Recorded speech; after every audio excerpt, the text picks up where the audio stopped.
all solid objects traveling through a fluid, or alternatively a stationary object exposed to a moving fluid, acquire a boundary layer of fluid around them where viscous forces occur in the layer of fluid close to the solid surface.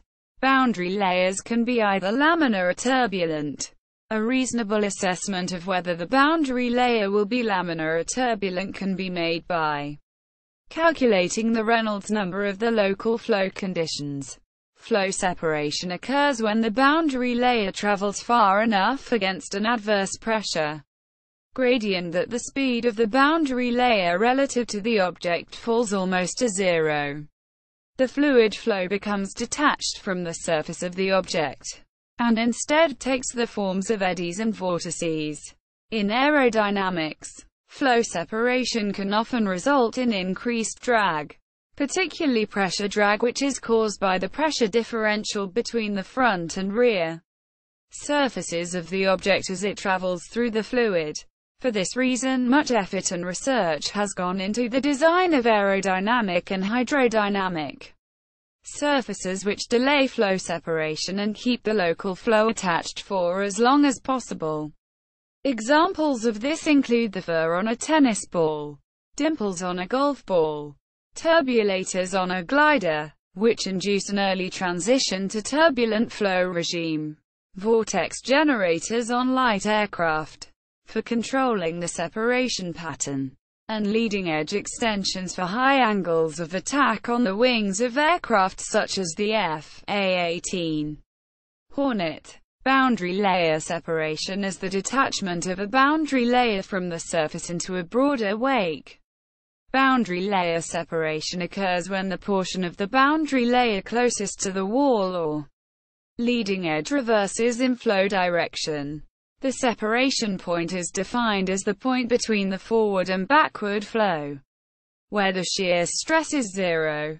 The overall boundary layer initially thickens suddenly at the separation point and is then forced off the surface by the reverse flow at its bottom. Adverse pressure gradient. The flow reversal is primarily caused by adverse pressure gradient imposed on the boundary layer by the outer potential flow. The streamwise momentum equation inside the boundary layer is approximately stated as U/S equals -1 rho d p d s plus nu 2 u y 2. Display style u partial u over partial s equals 1 over rho dp over ds plus nu partial caret 2 u over partial y caret 2, where s y display style s y are streamwise and normal coordinates. An adverse pressure gradient is when d p slash d s greater than 0, display style dp per deci-second greater than 0, which then can be seen to cause the velocity u display style u to decrease along s display style s, and possibly go to 0 if the adverse pressure gradient is strong enough. Influencing parameters. The tendency of a boundary layer to separate primarily depends on the distribution of the adverse or negative edge velocity gradient. D u o slash d s s less than 0, display style do underscore o per decisecond s less than 0 along the surface, which in turn is directly related to the pressure and its gradient by the differential form of the Bernoulli relation, which is the same as the momentum equation for the outer and viscid flow.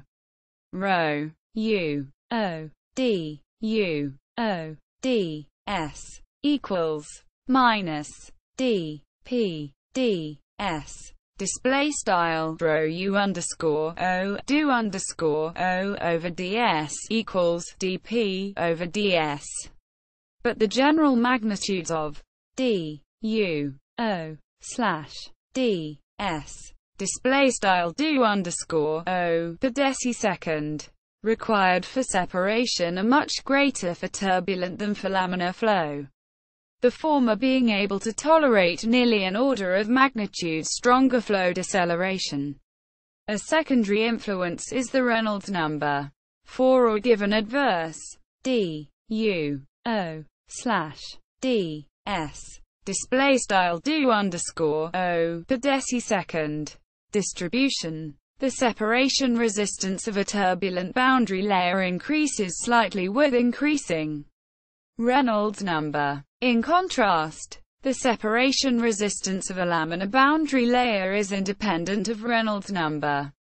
A somewhat counterintuitive fact. Internal separation. Boundary layer separation can occur for internal flows. It can result from such causes such as a rapidly expanding ducted pipe. Separation occurs due to an adverse pressure gradient encountered as the flow expands, causing an extended region of separated flow. The part of the flow that separates the recirculating flow and the flow through the central region of the duct is called the dividing streamline. The point where the dividing streamline attaches to the wall again is called the reattachment point. As the flow goes farther downstream, it eventually achieves an equilibrium state and has no reverse flow. Effects of boundary layer separation. When the boundary layer separates, its displacement thickness increases sharply, which modifies the outside potential flow and pressure field. In the case of airfoils, the pressure field modification results in an increase in pressure drag, and if severe enough will also result in loss of lift and stall, all of which are undesirable. For internal flows, flow separation produces an increase in the flow losses and stall-type phenomena such as compressor surge, both undesirable phenomena. Another effect of boundary layer separation is shedding vortices, known as Kármán vortex street. When the vortices begin to shed off the bounded surface, they do so at a certain frequency. The shedding of the vortices then could cause vibrations in the structure that they are shedding off. When the frequency of the shedding vortices reaches the resonance frequency of the structure, it could cause serious structural failures. See also aerodynamics, D'Alembert's paradox, Magnus effect. Footnotes. Anderson, John D. 2004. Introduction to Flight. McGraw-Hill. ISBN 0-07-282569-3. L. J. Clancy. 1975. Aerodynamics. Pittman Publishing Limited. London, ISBN 0-273-01120-0. Aerospace Web. Golf ball dimples and drag. Aerodynamics in sports equipment, recreation and machines. Golf instructor. Marie Curie Network on advances in numerical and analytical tools for detached flow prediction.